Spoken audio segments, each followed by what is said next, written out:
Hello friends, स्वागत है आपका इस वीडियो में। और आज हम इस वीडियो में बात करने वाले हैं विंड द्वारा बनाए गए विभिन्न प्रकार के लैंड फॉर्म्स के बारे में। जैसा कि आप सभी जानते हैं, विंड तीन प्रकार से कार्य करता है: इरोजनल वर्क, ट्रांसपोर्टेशन वर्क और डिपोजिशन वर्क। और इसी के द्वारा विंड विभिन्न प्रकार के लैंड फॉर्म्स प्रोड्यूस करता है। तो चलिए हम देखते हैं कि कौन से स्ट्रक्चर हैं जो कि विंड बनाता है। Wind action moves mineral particles when they are in a dry state and unprotected by a vegetation cover। जैसा कि आप जानते हैं, प्रेशर में वेरिएशन के कारण विंड फ्लो करता है, और जब विंड काफ़ी गति में फ्लो करता है तो अपने साथ बहुत सारे पार्टिकल्स को लेके चलता है, और इन पार्टिकल्स को कभी यह इरोजन में यूज़ लाता है, तो कभी यह जितने भी पार्टिकल्स उसको लेके चलता है, यानी कि ट्रांसपोर्टेशन करता है, और कभी कभी इनका डिपोजिशन करता है। इस प्रकार से विंड जो स्ट्रक्चर बनाता है वह तीन प्रकार से बनाता है। पहला है इरोजनल वर्क। पहला क्या है? Erosional work. विंड विभिन्न प्रकार से इरोजन का कार्य करता है, और इरोजन के कार्य के तहत वह विभिन्न प्रकार की आकृतियों का रचना करता है। तो हम इसे भी देखेंगे। इसके बाद ट्रांसपोर्टेशन। जब वह इरोजन कर लेता है तो जो इरोडेड पदार्थ है उनको एक जगह से दूसरे जगह ले जाता है, इसे हम ट्रांसपोर्टेशन कहते हैं। परंतु जब हवा का गति स्लो पड़ जाता है और साथ ही साथ बहुत ज़्यादा डिपोजिशन मटेरियल हो जाते हैं तो वह इसे डिपॉजिट भी कर देता है। इस प्रकार से इरोजन के द्वारा, ट्रांसपोर्टेशन के द्वारा, साथ ही साथ डिपोजिशन के द्वारा विंड विभिन्न प्रकार के आकृतियों का निर्माण करता है। तो आइए हम शुरुआत करते हैं erosion bye winds. Friends, wind जो इरोजन का कार्य करता है वह तीन प्रकार से करता है। पहला है एब्रेशन, दूसरा है एट्रिशन और तीसरा है डिफ्लेशन। पहला क्या हुआ? एब्रेशन, दूसरा एट्रिशन और तीसरा डिफ्लेशन। ये तीनों क्या है? विंड जो इरोजन का कार्य करता है वह इन तीन प्रकार से करता है: एब्रेशन, एट्रिशन और डिफ्लेशन। तो आइए हम देखते हैं सबसे पहला एब्रेशन। एब्रेशन वह प्रक्रिया है जिसमें विंड अपने साथ बहुत सारे सैंड और विभिन्न प्रकार के डस्ट पार्टिकल्स को लेकर जब चलता है तो वह चट्टानों से इसे टकराता है, और जिसके कारण विभिन्न प्रकार के आकृतियाँ दिखाई पड़ती हैं। इसे हम कहते हैं एब्रेशन। आगे बढ़ते हैं हम लोग। जैसे आप देख सकते हैं यहाँ एब्रेशन से कुछ आकृतियाँ यहाँ बनी हुई हैं। ये फिजिकल विदरिंग है। विंड एब्रेशन में क्या हुआ?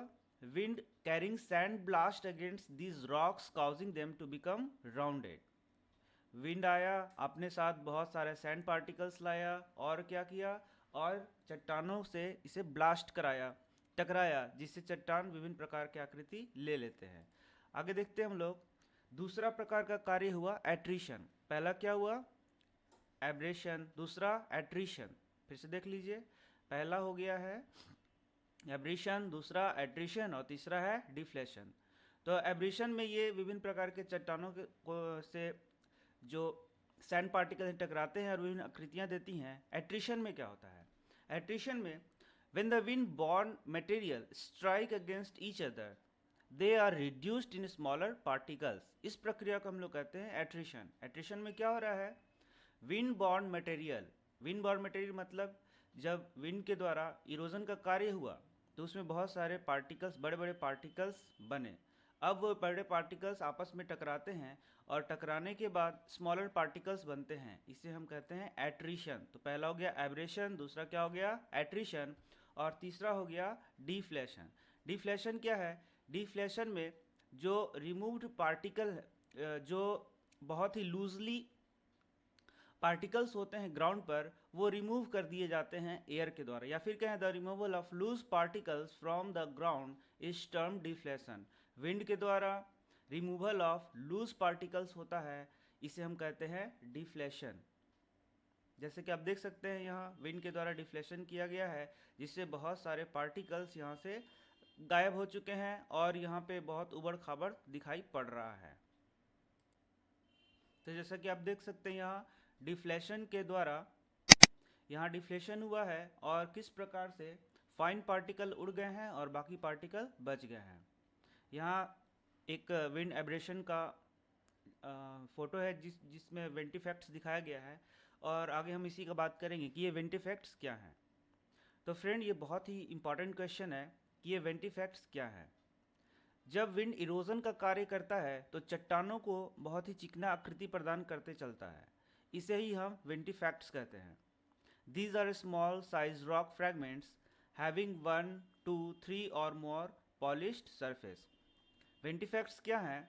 ये स्मॉल साइज रॉक फ्रैगमेंट्स होते हैं जिनका एक, दो या एक उससे अधिक पॉलिश सरफेस होता है। The polishing of the surface is carried out by prolonged action of wind.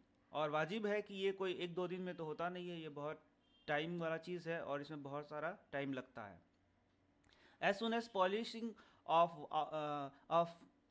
one surface is achieved, the rock is overturned by a strong wind and again second phase gets under action of the wind. देखिए यहाँ, यदि यहाँ से हवा wind आ रहा है और इस एरिया को ये पॉलिश करता है, तो धीरे धीरे धीरे धीरे ये एरिया तो पॉलिश होता है, और जब कभी भी यहाँ से बहुत तेज हवा आता है तो इसको टर्न कर देता है, जिसके कारण इसका दूसरा एरिया हवा के साइड में आ जाता है और फिर यहाँ फिर से वापस वही प्रक्रिया शुरू हो जाती है। तो यहाँ आप देख सकते हैं, ये देख सकती है चट्टान जिसमें वेंट इफेक्ट्स बने हुए हैं, और ये बहुत ही एग्जामिनेशन के लिए इंपॉर्टेंट क्वेश्चन भी है। कई बार एग्जामिनेशन में पूछा जाता है कि वेंट इफेक्ट्स का फॉर्मेशन किसके द्वारा होता है, तो अब आप इसका आंसर आसानी से कर सकते हैं।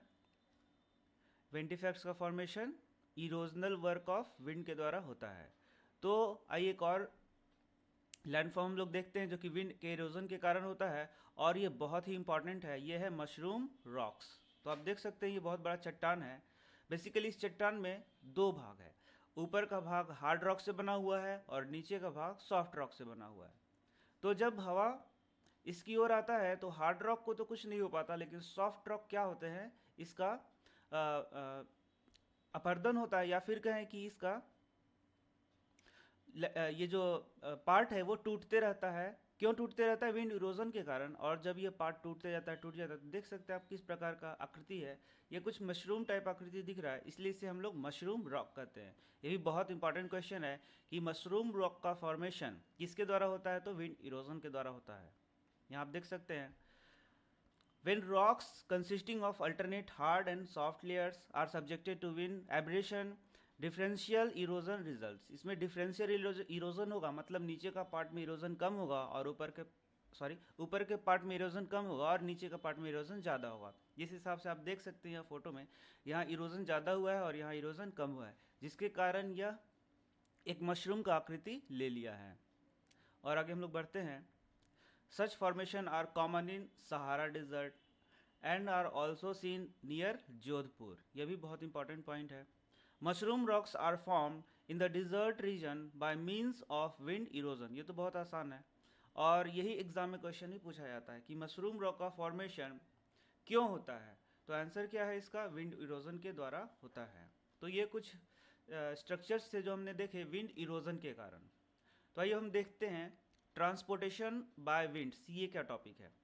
तो जब विंड इरोजन हो जाता है तो उसके बाद यह ट्रांसपोर्टेशन का काम करता है, मतलब विंड के द्वारा बहुत मटेरियल्स ट्रांसपोर्ट होते हैं एक जगह से दूसरे जगह। इसके कारण भी बहुत सारी भू आकृतियों का निर्माण होता है। तो ये ट्रांसपोर्टेशन क्या है? Wind is an important agent of transportation in the arid region. ये तो बहुत आसान बात है कि भाई जब एरिड रीजन है, जहाँ पे कोई भी ऐसा लेयर नहीं है जो कि जो पार्टिकल्स हैं, सॉइल पार्टिकल्स हैं या डस्ट पार्टिकल, उनका सुरक्षा कर सके, तो वहाँ पे विंड इरोजन के द्वारा बहुत सारे ये जो पार्टिकल्स बने हैं आसानी से ट्रांसपोर्ट हो जाते हैं। The transported material is sometimes deposited in area very far away from the place from where the dust particle have been picked. तो इसके बाद हम लोग जो नेक्स्ट टॉपिक वही पढ़ने वाले हैं कि ये जो विंड इरोजन सबसे पहले हुआ, फिर ट्रांसपोर्टेशन होता है और उसके बाद क्या होता है? डिपोजिशन होता है। तो इसी का वर्णन यहाँ पे किया हुआ है कि ये जो ट्रांसपोर्टेड मटेरियल है वह बहुत दूर जाके बिछा दिया जाता है। Winds blowing from Gobi desert carry dust to the northern part of China. आप देख सकते हैं In our country also winds blowing from Thar desert brings that particle to western Uttar Pradesh. तो ये जो ब्रिंगिंग का काम है इसे ही हम लोग कहते हैं डिपोजिशनल वर्क। तो मतलब हम लोग तीन चीज़ देखते ही जा रहे हैं शुरू से। पहला है इरोजनल, दूसरा है ट्रांसपोर्टेशनल और तीसरा क्या हो गया डिपोजिशनल। तो ये डिपोजिशन बाय विंड। अब ये डिपोजिशन क्या है, तो जो ट्रांसपोर्टेड मटेरियल है उसे जब विंड डिपॉजिट करना शुरू कर देता है तो उसे हम लोग कहते हैं डिपोजिशन बाय विंड्स। ये भी एक बहुत महत्वपूर्ण कार्य है और इसके द्वारा भी विभिन्न आकृतियों का निर्माण होता है। तो ये बहुत ही आसान भी है, ये बहुत आसान भी है। जैसे कि कौन से वे कंडीशन है जो कि डिपोजिशन को फेवर करते हैं, तो ये तीन कंडीशन। पहला कंडीशन, भाई जब डस्ट पार्टिकल बहुत ज़्यादा हो जाएगा और विंड उसको कैरी नहीं कर पाएगा, यानी कि कैरी कैपेसिटी क्या हो जाएगा कम, तो वाजिब है कि वो वहीं रख देगा। और जब वो वहीं रख देगा तो इसे हम लोग कहेंगे डिपोजिशन। इसी के साथ यदि विंड का स्पीड बहुत कम हो गया तो भी वो कितना ढो के चलेगा, तो वो क्या करेगा, उसे वहीं पसार देगा, वहीं बिछा देगा, वहीं उसको डिपॉजिट कर देगा। तो ये है कुछ डिपोजिशनल वर्क। ये बहुत ही आसान चीज़ है, लेकिन मुख्य रूप से जो एग्जामिनेशन में क्वेश्चन पूछे जाते हैं वो ये हैं। जैसे कि अब जो डिपोजिशनल वर्क है किस चीज़ का, विंड का, तो उससे क्या कौन कौन से स्ट्रक्चर बनते हैं, ये बहुत इंपॉर्टेंट क्वेश्चन है।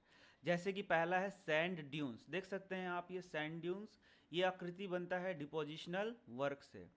जब विंड के द्वारा डिपोजिशनल वर्क किया जाता है तो ये आकृति बनता है। They are of different types and have a variety of shapes. The major factors affecting their formation are। अब इसमें भी बहुत सारे फैक्टर्स हैं जो कि विभिन्न प्रकार के ड्यून्स को बनाने में मदद करते हैं। जैसे पहला क्या हो गया, अमाउंट ऑफ सैंड अवेलेबल। भाई जिस प्रकार का अमाउंट सैंड है वहाँ, जिस प्रकार का वहाँ पे पदार्थ है उस प्रकार का ही तो ड्यून्स बनेगा। तो पहला है amount of sand available. Direction and force of wind. भाई जिस तरीका से हवा बह रहा है, जिस डायरेक्शन में बह रहा है, उसी हिसाब से तो वहाँ ड्यून्स बनेगा। आप यहाँ खुद ही देख सकते हैं किस प्रकार से यहाँ ड्यून्स बना हुआ है। ये लग रहा है कि हवा इस साइड से बह रहा है और जिस कारण से यहाँ पे इसके सामने कोई ऑब्स्टैकल टाइप बन रहा है और ये क्या बन जा रहा है, एक ड्यून बन जा रहा है। वही यहाँ भी लिखा हुआ है कि कोई यदि ऑब्स्ट्रक्शन इसके पाथ में, विंड के पाथ में आए तो ड्यून्स का फॉर्मेशन होता है। As long as the wind is strong enough to carry the sand dunes are mobile and they keep on shifting from one place to another। तो क्या सैंड ड्यून एक जगह से दूसरी जगह मूव कर सकते हैं? तो डेफिनेटली मूव कर रहे हैं। कब मूव कर रहे हैं? जब बहुत तेज हवा है, बहुत तेज विंड है, तो फिर ये क्या हो रहा है, एक जगह से दूसरी जगह मूव भी कर जा रहा है। बहुत इंपॉर्टेंट ये सारे क्वेश्चंस हैं। आगे देखते हैं। तो ये सैंड ड्यून्स को दो प्रकार से यहाँ पे हम देख सकते हैं, दो या तीन प्रकार आप जो भी कहें। बेसिकली यहाँ बारचन, पहला क्या हो गया, ये बारचन। बारचन को ही हम लोग क्या बोलते हैं, क्रिसेंटिक ड्यून। बारचन को क्या बोलते हैं, क्रिसेंटिक ड्यून। ये भी बहुत इंपॉर्टेंट है कि बारचन क्या है।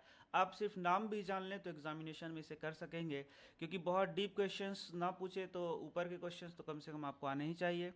बारचन क्या है, बारचन और क्रिसेंटिक ड्यून, तो ये भी एक ड्यून है जो कि हवा के द्वारा बन रहा है।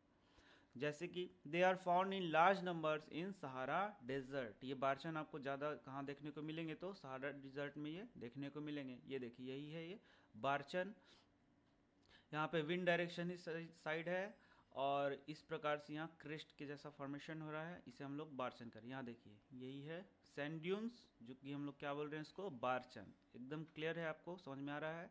दूसरा है सेफ ड्यून्स। सेफ ड्यून्स आप देख रहे हैं ये लगातार पैरेलल टाइप से ये ड्यून्स बन रहे हैं, इसे हम लोग सेफ ड्यून्स कह रहे हैं।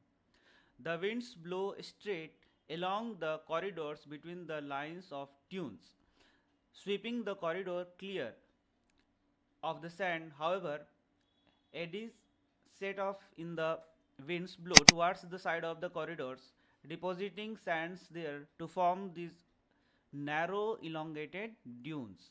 इस प्रकार से आप देख रहे हैं कि ये जो डिपोजिशन है सैंड का, उससे नैरो और बहुत लंबे लंबे इलोंगेटेड ड्यून्स बने। इलोंगेटेड मीनिंग क्या हुआ, ये है इलोंगेटेड ड्यून्स। इस तरीके से इलोंगेटेड ड्यून्स का फॉर्मेशन हो रहा है। तो ये हम नेक्स्ट स्ट्रक्चर की ओर बढ़ते हैं। ये है लोएस। लोएस हमारे टीचर्स ने ऐसे ही प्रोनाउंस करने को सिखाया था, लोएस। तो the surface is covered by deposits of winds transported ये देख रहे हैं आप, ट्रांसपोर्टेड सिल्ट, मतलब क्या हुआ कि जो ट्रांसपोर्टेड सिल्ट है वो सालों साल बिछाया गया, मतलब क्या हुआ, डिपोजिशनल वर्क हुआ। और ये जब सेटल डाउन हो गए, जिसमें बहुत सारे डस्ट स्टॉर्म के द्वारा और भी अलग अलग कारणों से, जैसे कि मुख्य रूप से तो हवा से ही ये डिपॉजिट हुए हैं, लेकिन किस रूप में हुए हैं, तो इस रूप में हुए, देख सकते हैं आप किस रूप में यहाँ हुए, देख सकते हैं कितने बड़े बड़े चट्टान जैसे आकृति ये है, लेकिन ये बहुत ही स्टेबल नहीं होते। तो ये थाउजेंड्स ऑफ ईयर में ऐसा डिपोजिशन होते होते जो स्ट्रक्चर बनता है उसी को हम लोग लोएस कहते हैं। तो आप यहाँ देख सकते हैं, loess tends to break away along vertical cliffs whenever it is exposed by the cutting of a stream or grading of a roadways। तो ये आसानी से, ये इतने कठोर नहीं होते, इसलिए आसानी से, यदि रोडवेज मान लीजिए कि यहाँ बन रहा है, तो ये आसानी से क्या होता है, ये टूट जाता है या फिर ये सरक जाता है, इस तरीके से आप कह सकते हैं। It is also very easily eroded, ये बहुत आसानी से इरोड हो, ये क्योंकि असली में चट्टान तो होते नहीं हैं, इसलिए आसानी से इरोड हो जाते हैं बाय रनिंग वाटर के द्वारा भी ये इरोड आसानी से हो जाते हैं। And is subjected to rapid gullying when the vegetation cover that protects it is broken, यानी कि ये गली जैसा फॉर्मेशन होता है। ये देखिए, यहाँ से यदि बारिश हो रहा है और यहाँ पे बारिश के चलते ये पूरा जो पतला पतला इरोजन हो रहा है यहाँ पे, और गली टाइप फॉर्मेशन हो रहा है, तो ये है आपका लोएस। तो besides China, deposits of loess occur in Mississippi valley of North America and north of central European upland in Germany, Belgium and France. तो ये भी कुछ आप याद कर सकते हैं जगह का नाम जहाँ पे लोएस का फॉर्मेशन होता है। Loess deposit are found in Australia also. तो ये कुछ इंपॉर्टेंट पॉइंट्स थे। मुझे उम्मीद है कि आपको ये वीडियो पसंद आया होगा। थैंक्स।